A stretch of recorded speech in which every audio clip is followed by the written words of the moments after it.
Today is April 4th, 2024.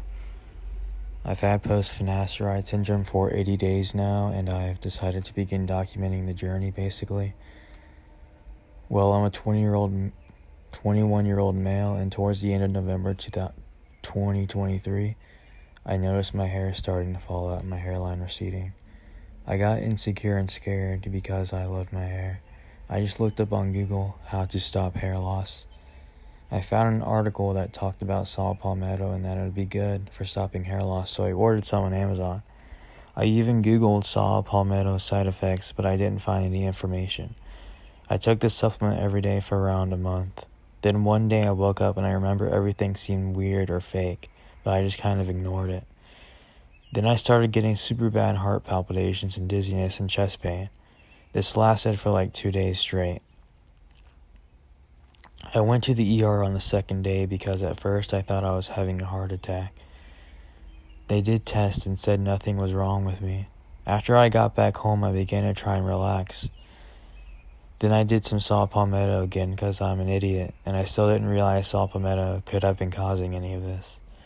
The next day I developed a whole bunch of other horrible symptoms like severe brain fog, depersonalization and derealization, blurry and distorted vision, poor memory, cognitive impairment, anhedonia, fatigue, head pressure, severe anxiety, and severe constipation. I still didn't know what was causing any of this, but I ended up stopped taking the saw palmetto 4 days after my initial crash because I was trying to eliminate any possible factors. All the symptoms continued, and a week after stopping the saw palmetto, I completely lost my libido overnight to the point where I felt asexual. After I had lost my libido, that's when I thought about how saw palmetto blocks DHT, and that's when I began doing deep research and realized I had post-finasteride syndrome. I went from a completely normal, happy person to completely messed up in every way possible. Then another week after that, I had an extremely horrible crash that felt like I was on my deathbed. The suicidal ideation was through the roof.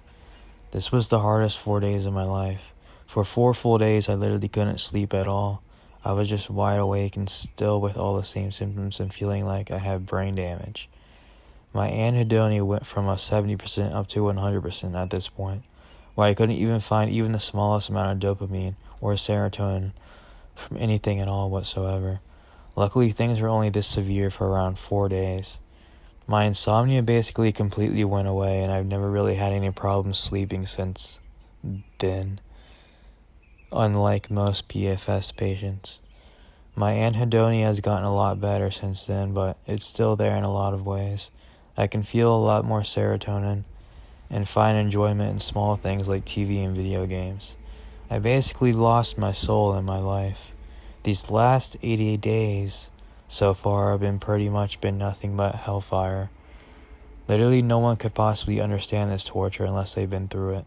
The main symptoms I've seen major improvement in for me is the fatigue so far. For anyone who doesn't know, you can get this syndrome known as post-finasteride syndrome from any 5-AR inhibitor such as finasteride, dutasteride, saw palmetto, and lion's mane. I didn't even know this was possible before I got it and wasn't warned at all. I've also dealt with a lot of other issues like muscle atrophy. My voice has become more high-pitched. My face has kind of shrunk, which I'm guessing is because of the facial muscle atrophy. My hands and feet have become wrinkly. My eyes are dry. My libido is gone. My genitals have shrunk. My semen looks like water. My facial hair grows in extremely slowly. I feel incredibly mentally retarded, like I have brain damage. I have depersonalization and derealization and anhedonia and gastrointestinal issues.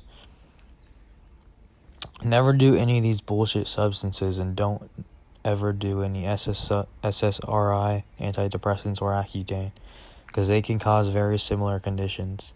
I'll keep you guys updated on my journey, and I believe I'm going to recover, and I got plans. I mainly am starting this document to document my recovery process so other victims can see what it's like if I do recover.